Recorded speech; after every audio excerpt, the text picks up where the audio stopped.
Bienvenue sur Mathérapie. Dans le cadre du chapitre sur les fonctions exponentielles et logarithmiques, à la suite de la vidéo sur la dérivée des fonctions exponentielles, nous allons aborder maintenant la dérivée des fonctions logarithmiques. Alors, on va commencer par la fonction logarithme népérien. Alors, en choisissant comme base de la fonction logarithmique le nombre e, on obtient les logarithmes dits naturels ou les logarithmes népériens en référence à Napier, Népère qui travaillait avec ce type de base.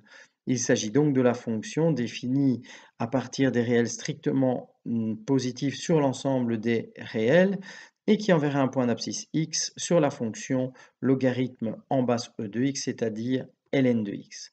Pour autant que les conditions d'existence soient remplies, donc sur la valeur de x, c'est-à-dire que x est un réel strictement positif, on peut écrire que ln de x est égal à y est équivalent à x est égal à e exposant y. Donc ça, c'est la définition du logarithme népérien. Le ln de 1 serait égal à 0, puisque 1 est égal à e exposant 0, et le ln de e est égal à 1, puisque e, c'est e exposant 1. Nous avons également que e exposant log de x est égal à x, où x est un réel strictement positif, et que ln de e exposant x est égal à x. Alors pour dériver la fonction logarithme népérien, on va repartir du membre de droite, c'est-à-dire x exposant e exposant y, et en dérivant membre à membre l'équation de droite par rapport à x, il vient que la dérivée de x est égale à 1, et la dérivée de e exposant y, y étant une fonction de x, c'est donc égal à e exposant y fois y'.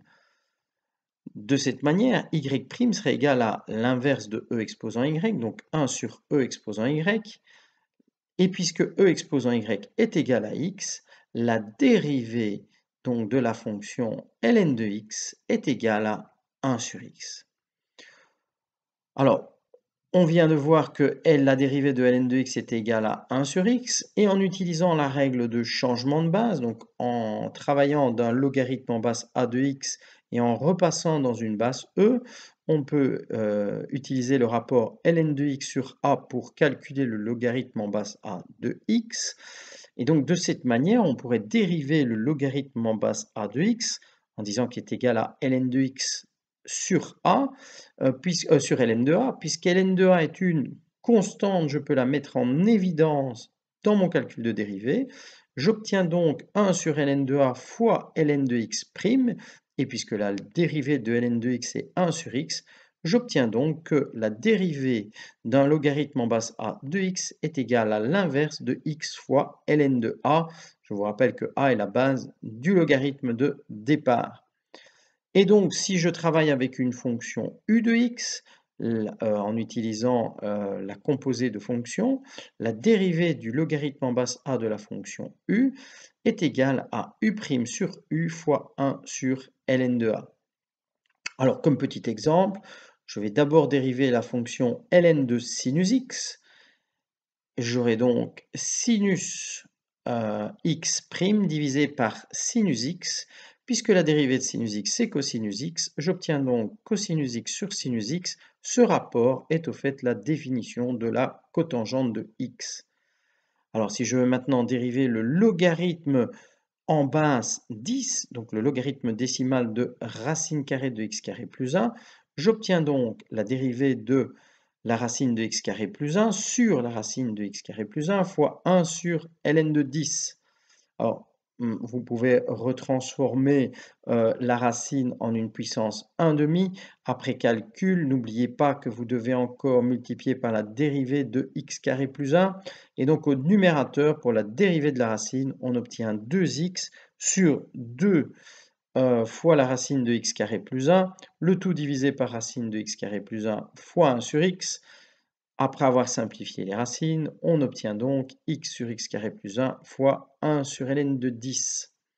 Nous allons maintenant revenir à la dérivée de la fonction exponentielle a exposant x, et on vient de voir que la dérivée d'un logarithme en base a d'une fonction u de x est égal au quotient de la dérivée de u de x sur ux fois 1 sur ln a. Alors, si je choisis u de x est égal à la fonction a exposant x, et donc je vais dériver le logarithme en base a de a exposant x, par définition, c'est la définition de l'exposant, c'est-à-dire x'. En utilisant la formule, j'obtiens que ax' divisé par ax fois 1 sur ln de a est donc égal à la dérivée de mon logarithme en base a. Et donc, je peux aussi utiliser la règle des puissances pour dire que c'est égal à x fois log en base a de a. Et tout ça pour nous dire que c'est égal à la dérivée de x. La dérivée de x étant égale à 1, je vais donc obtenir que la dérivée de la fonction a exposant x prime, est égale à a exposant x fois ln de a. Si je viens confronter la dérivée de cette fonction a exposant x avec ce que nous avions établi au point 1, je vais pouvoir en déduire que la fameuse constante k est égale à ln de a. Je peux également utiliser la fonction ux à la place de l'exposant x, donc la dérivée de a exposant ux, est égale à u'x fois a exposant ux fois ln de a. On vient donc de voir que le coefficient dont il avait été question au début de ce chapitre était donc égal à ln de a. Et donc je terminerai ce chapitre sur les dérivées des fonctions logarithmes par un petit exemple. Je choisis une base 5, la fonction ux est moins 3x, je souhaite dériver la fonction 5 exposant moins 3x, c'est donc égal à moins 3x' fois 5 exposant moins 3x fois ln de 5, qui est la base de la fonction de départ. Et donc j'obtiens moins 3 fois 5 exposant moins 3x fois ln de 5, je peux également placer le ln de 5 juste après le moins 3 puisqu'il s'agit d'un coefficient. Voilà, j'espère que j'ai été clair. Je vous retrouve très bientôt sur ma thérapie. Il nous reste encore un point à voir.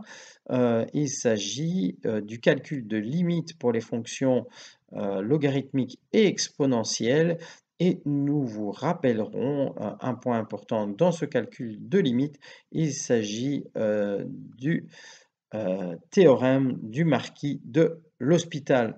Je reverrai ça avec vous bien plus tard. À très bientôt. Au revoir.